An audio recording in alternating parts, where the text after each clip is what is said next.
everybody. Welcome back to It's a Twin Thing.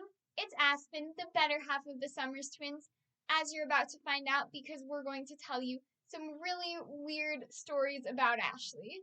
And it's Ashley, still the best half of the Summers twins, but maybe a little less after we hear this episode. Or maybe you'll think that they're cute and I'm more fun than Aspen, who had no personality as a child. That's not true. I think we have some weird stories about me too. Yeah.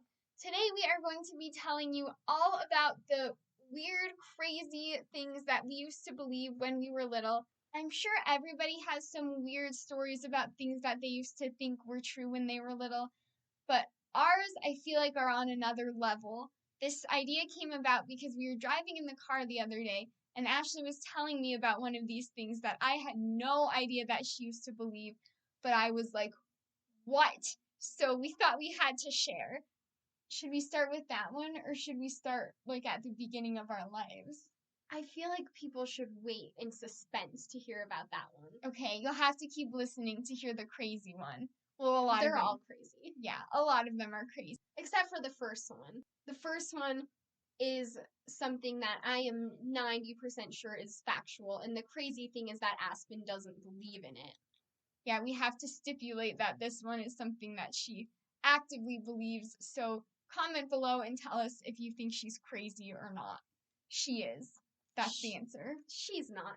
So I believe that I was the first baby that my mom became pregnant with, and then I created Aspen, which makes perfect sense because how identical twins come about is that there's one egg that is fertilized and that becomes the embryo, and then it splits into two.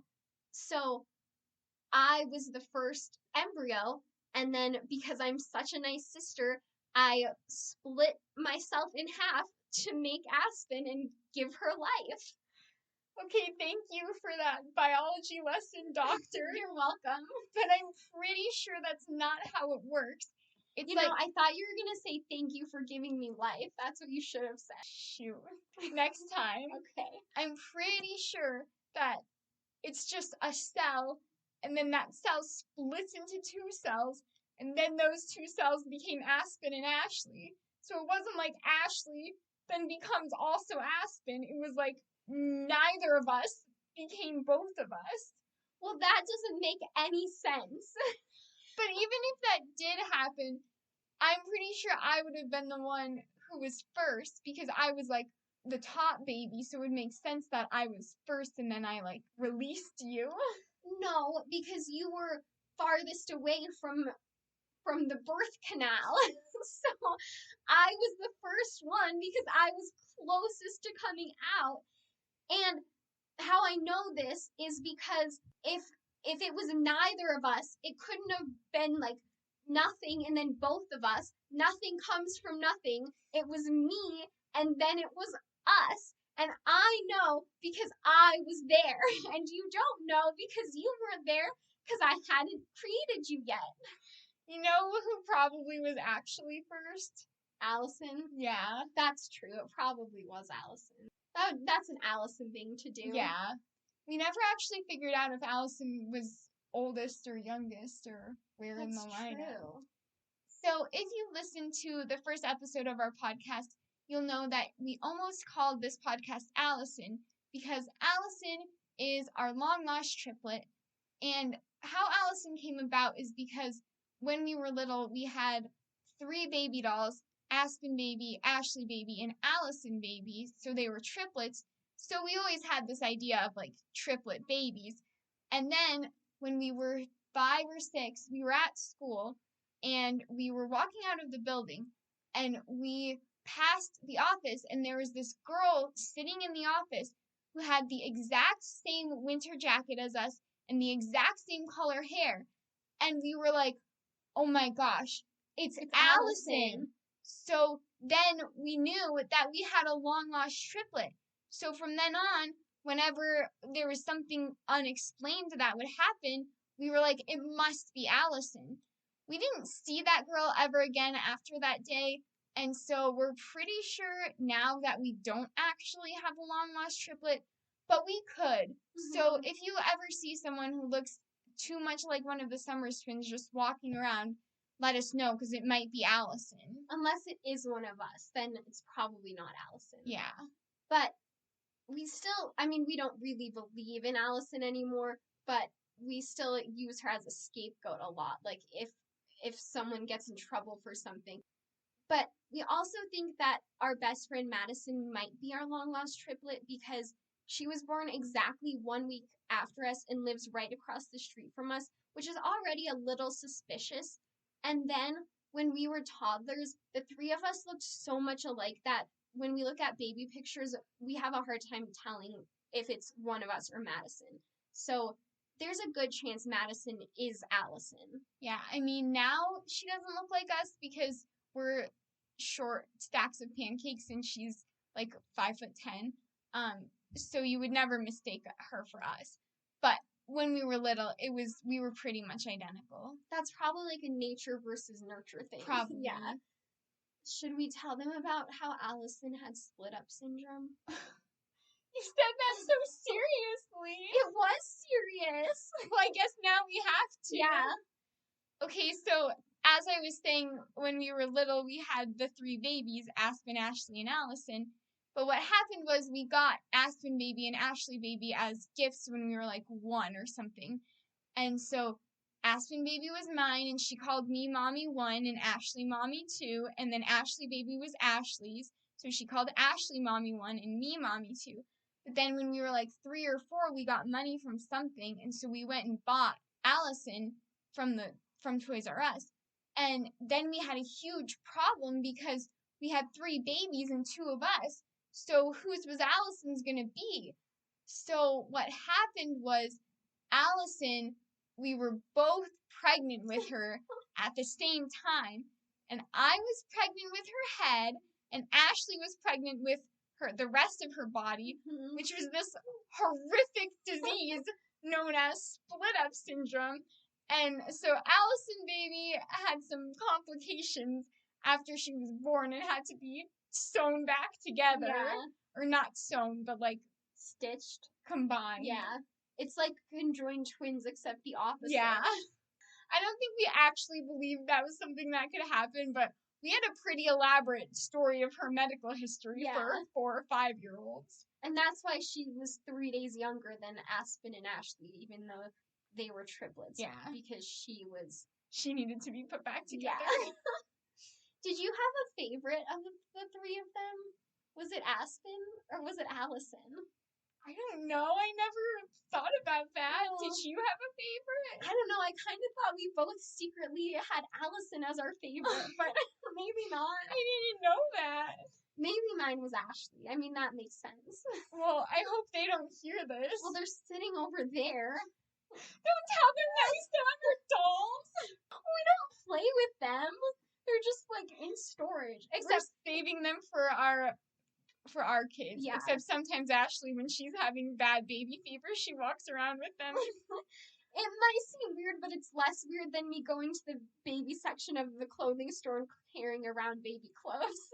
But when you were little, wouldn't you have been afraid to have said that she was your favorite in front of them? Because I always thought that my stuffed animals were real. Like, that they could hear you? Yeah, like, when you would leave the room, they would all, come to life and talk about you and stuff. What? You didn't believe that?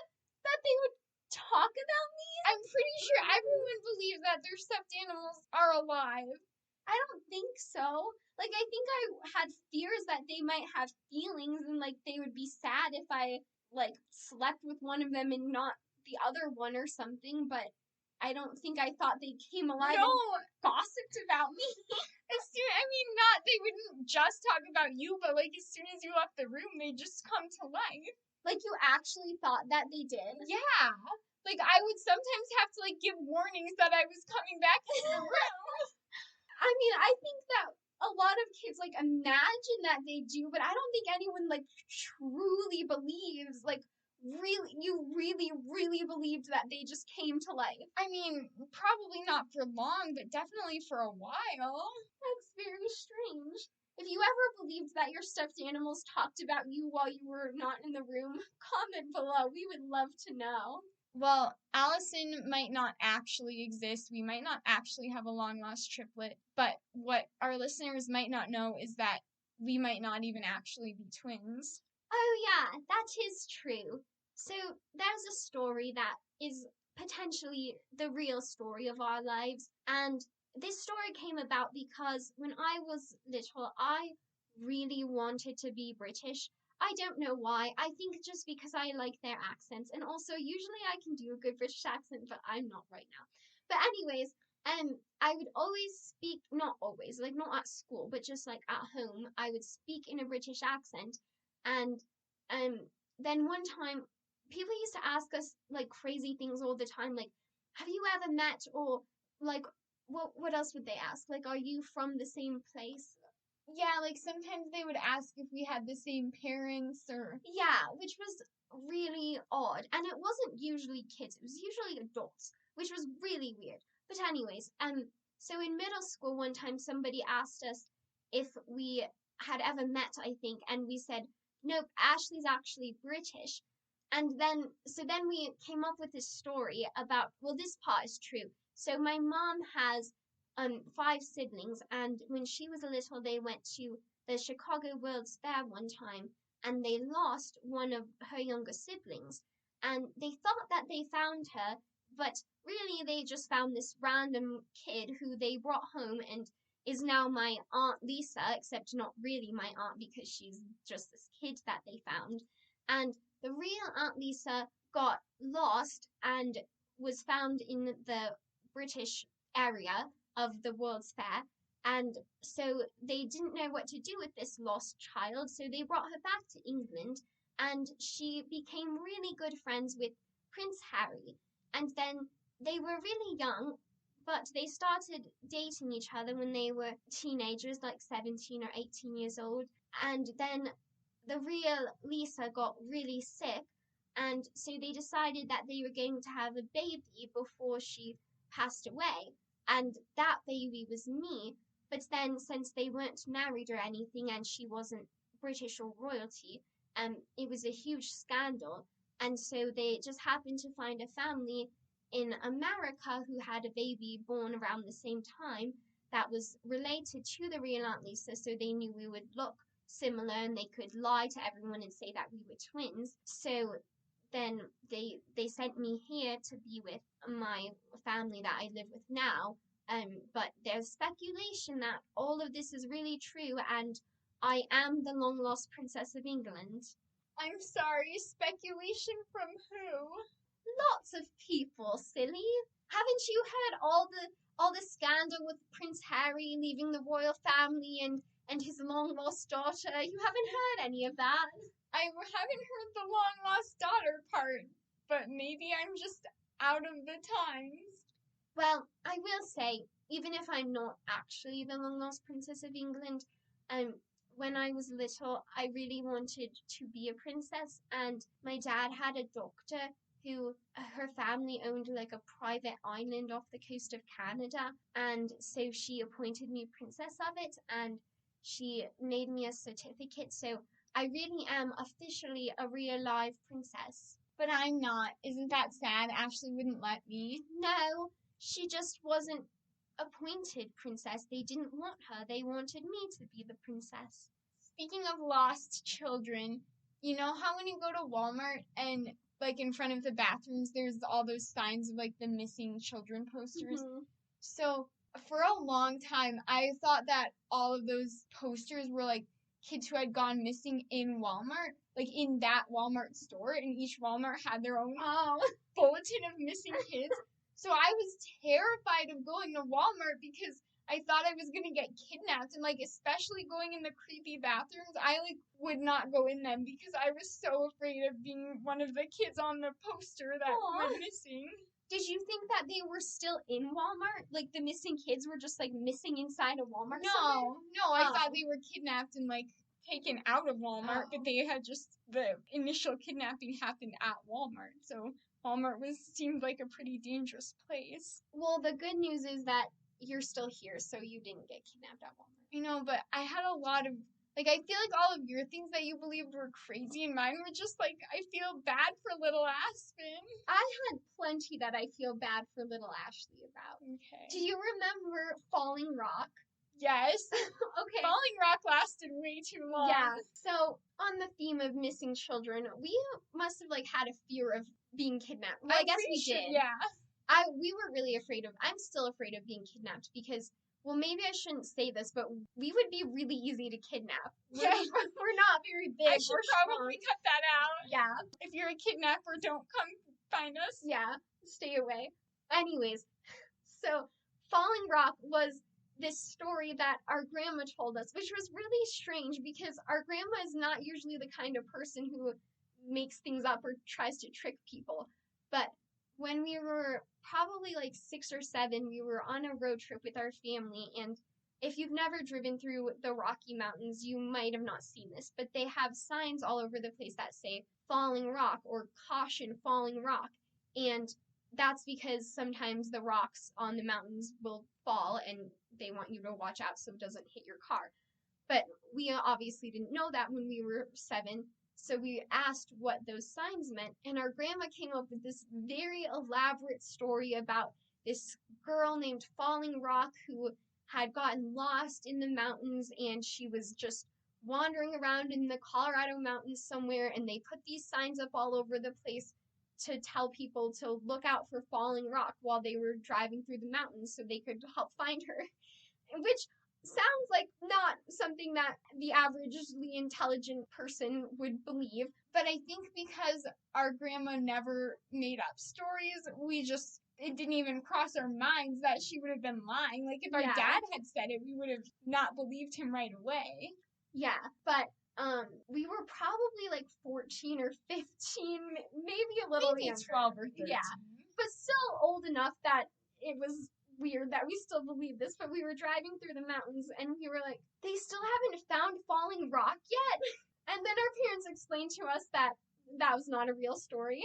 But I think that might have been payback from our grandma to our parents because of some of the things they did to her. Wait, before we go into that, do you remember all the things that Daddy used to do that we believed? Like, when... Oh my gosh. My dad is quite the trickster, and when we were younger, he would do all of these crazy things. Like, it would be better if you could see this, but he would do this thing where he would, like, blow into his thumb and then flex his muscles, so we thought he was, like, blowing up his muscles. And like a balloon. Yeah, and this was, like, I was at least in high school when I realized that he wasn't actually doing this, because I would always try to do it and it didn't work. And I don't think I believed it that long. Really?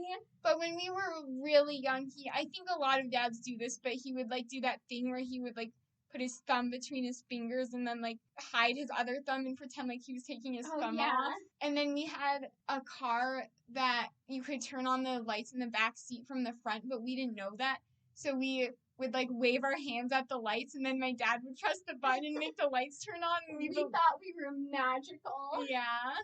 I forgot about those things. I know, I just remembered it. Okay, so going back to our grandma's Falling Rock story, I think it was payback because my grandma did not approve of my parents' eating habits because my parents were, like, very healthy and they didn't want to eat at, like, McDonald's and stuff like that. And she thought that was child abuse. So when we were really young, my parents, like, they wouldn't have cared if we ate things that they didn't eat, but they didn't want us to eat stuff that we didn't know what it was because we were, like, 4 and then get sick from it. So they told us that McDonald's was called gross. So when we would drive past the McDonald's and see the golden arches, we would say gross so that our grandma would never try to take us there. And it kind of backfired on them because we learned to read when we were, like, 3, so it didn't last very long. Yeah. And I don't know if we ever actually said that when our grandma was around or not, but it was a fair concern because she definitely was the kind of person who would, like, take us. Our parents would say, don't get them ice cream, they already had their treat today, and then she would, as soon as we left our house, she would be like, okay, let's go get ice cream, don't tell your parents. But that's what grandparents are for. Yeah. I'm sure our parents are going to do that with our kids. Oh, yeah. Our parents did that thing that parents do where they lie to their kids, though, and, like we would be in the mall and say we wanted a soft pretzel, and they would say, that doesn't say pretzel, that says American Eagle, because we hated American Eagle. Yeah, I don't know Such a why, boring but store. So our parents would take forever in there, and it smelled weird. like I'm sure that I could shop at American Eagle now, but I just won't even go in there because I No. just remember it being so Just boring. the thought of it makes me want to go to sleep. Anyways, but then we went to read them when we were really young, and so we'd be like, "No, mommy, that says pretzel. Look, PRET." So it didn't work. Yeah. That's why you shouldn't lie to your kids. Also, because our parents ate really healthy, we weren't exposed to like greasy foods when we were little. So the first time we ever saw bacon, we were 5. Oh, yeah. Do you remember Yes. that?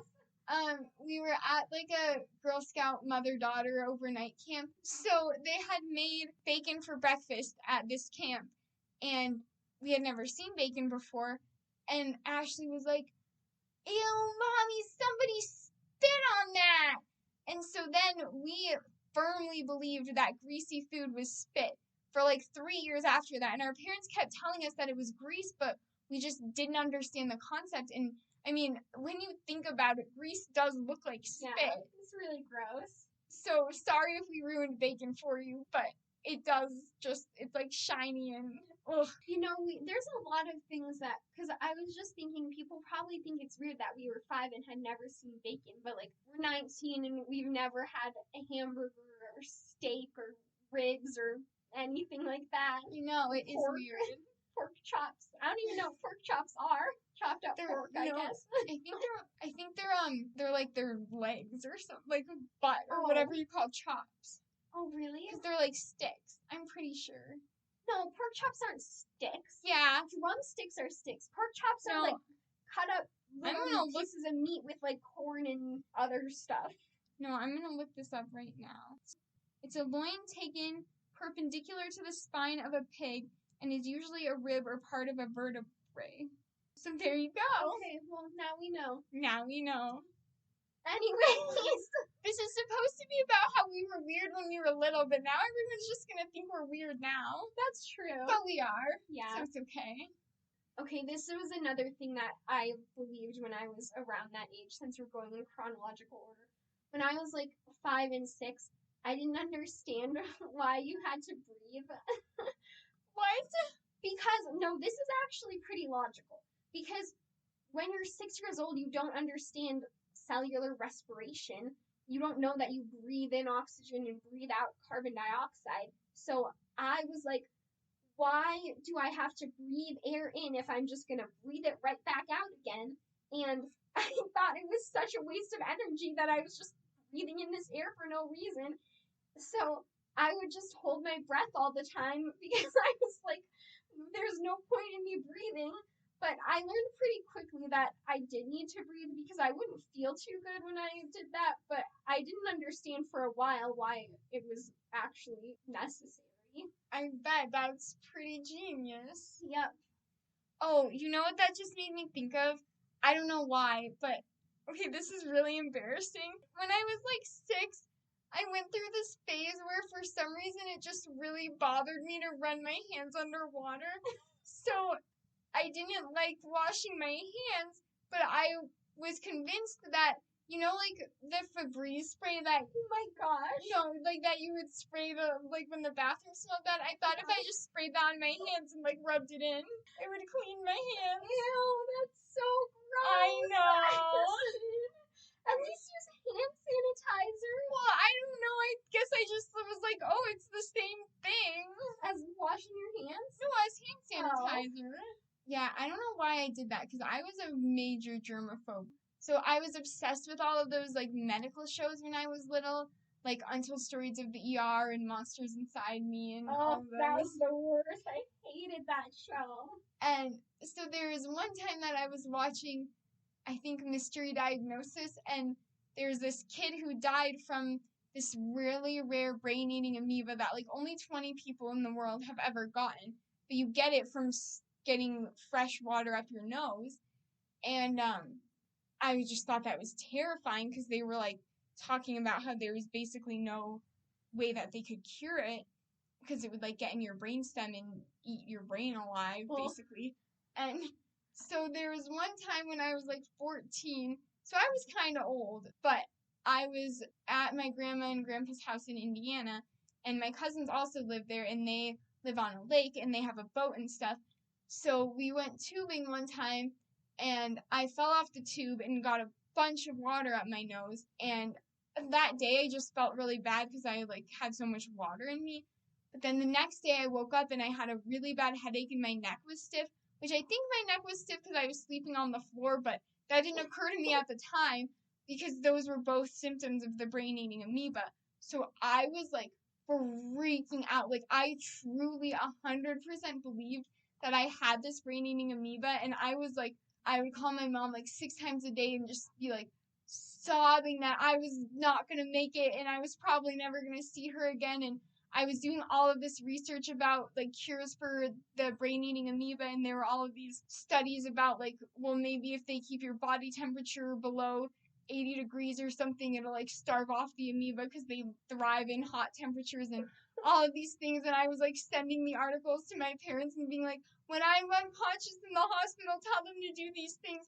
I was terrified. And I survived. I didn't have it, but then you went to the hospital. Do you remember that? Yeah, because I got pneumonia just a couple weeks later, which was a common occurrence for me. It had nothing to do with the amoeba. But they were trying to figure out what caused it because it was I had pneumonia a bunch of times before, and it had gotten pretty bad in the past, and I had been in the hospital before, but this was I was just a little bit sick one morning, and then by that night I had sepsis and was shaking uncontrollably and on 10 liters of oxygen. And so they were trying to figure out what caused that to happen so quickly. So I told the doctor about my brain-eating amoeba, and I was that's probably what it was. I didn't think it had gotten in my brain, but maybe it was in my lungs or something. So she was very nice and asked me a few questions about it, but it turned out to just be a really bad rhinovirus and not brain-eating amoeba. Ew, that's good. Right? Is it time for the vampire story? I think so. Okay, so sadly this is not about me believing, being afraid of vampires.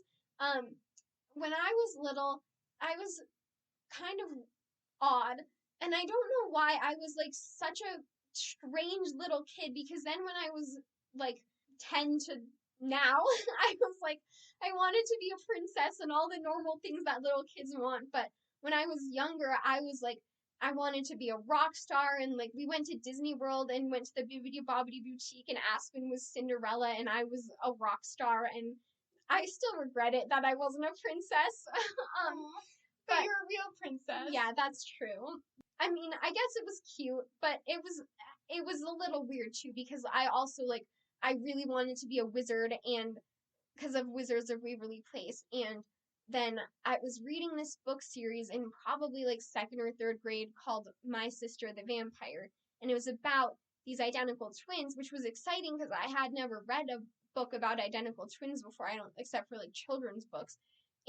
But one of the twins was a vampire, and for some reason I decided that I really wanted to be a vampire, and I have absolutely no clue where this theory came from. I wish I knew, but I came up with this elaborate routine that I would have to do every time I took a shower, and it would slowly turn me into a vampire. Oh my.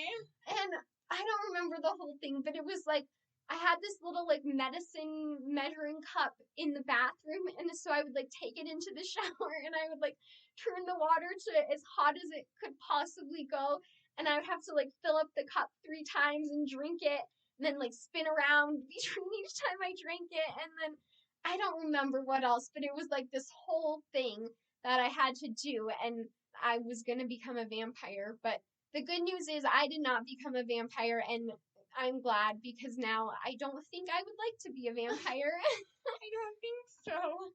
I used to think that because my dad would work out in the dark, and so I used to be afraid that he turned into a vampire when he was working out, since vampires don't like light. So I was terrified of coming in the basement while he was working out. I remember that. And then my dad got hired to be an auctioneer one time, because he does event announcing, and someone that he knew was hosting an auction. And so he was learning how to talk really fast like auctioneers. So, like, I don't know if this actually happened, but in my head, he would be, like, practicing all the time. Like, when he was in the shower, just, like, in his bedroom, he would be sitting there practicing, but he would be talking, like, really, really fast. Yeah, I know he did that. Yeah, and we couldn't understand what he was saying, and I got really freaked out that my dad was a witch, and he was, like, muttering all these spells in his bedroom. Oh my gosh. My dad isn't really scary, but apparently when we were little. Apparently. I don't think besides the vampire thing I ever thought that anyone in our family was like possessed or anything, but I guess I probably should have thought that about you because you really did want to be a vampire. But this is one of the sad things. I was always so terrified of everyone in my family getting carbon monoxide poisoning. Oh yeah. So I would like wake up and just be convinced that everyone was dead if I didn't hear noises because my parents were always working. So like it was really rare that they would, if I would wake up at like 11 or 12 at night, they were probably still working. So if they weren't, it was like something's wrong. So I would just like go stand in my sister and my parents' rooms and like watch them until I could see that their chests were moving so I could make sure they were still alive, which is so sad. And then my parents tell me now that they remember I would come in their room and I would just be like standing there and then they would wake up and see me and then obviously they were awake now so I would like know they were alive and I would just leave. So they thought that was so creepy because they would just wake up and I was like standing over them watching them. But it was really because I was so scared that they had carbon monoxide poisoning. Oh, that's kind of sad. I know. Speaking of being afraid of other people being possessed, I used to be afraid that you were possessed sometimes. Really? Yeah. You didn't know this? No. Because I was just such a scaredy cat, and I was always afraid that, like, people were gonna, like, get possessed and come after me, or, like, I mean, not usually, but, like, I was, like, right now, the way you're looking at me, like, I would have been afraid that you're, like, looking at me with evil eyes. But I was so nice to you. I would always try to protect you from the scary I know, things. but that was the thing, like, I was afraid to come in the basement alone, and you would come with me, but then I would get afraid that, like, you were gonna turn into this, like, monster, and you were, like, luring me into the basement. But I would always, like, I would touch the mirrors for you and make sure they weren't portals. Yeah. Because Ashley used to think that there was, like, an evil twin hiding in the mirrors. And Yeah, I used to be really afraid of mirrors because, well, there were a lot of reasons. Someone gave me this book about a girl who had an evil twin that was, like, trapped on the other side of a mirror, and the mirror was, like, a portal, and she would suck the twin through it. So then I was, like, really terrified of mirrors being portals, and I'd make Aspen touch mirrors every time we went in the bathroom. And then I heard the Bloody Mary story, and then I was so afraid of mirrors. And then I got hired in the Bloody Mary episode of American Horror Stories. And when I was on set, I had to say Bloody Mary in front of a real mirror 3 times. And I didn't really think anything was going to happen, but there was a little part of me that was like, I'm not sure I should be doing this because I'm just a big scaredy cat. well, it all came full circle. It did. But I think the moral of that story is that I was a really good sister. Yeah. Well, if you ever thought any of these weird things or any other weird stories, we would love to hear your strange beliefs from when you were little, so please comment below and make sure that you subscribe to our podcast for more from It's a Twin Thing. Thanks for listening. Thanks Bye. for listening.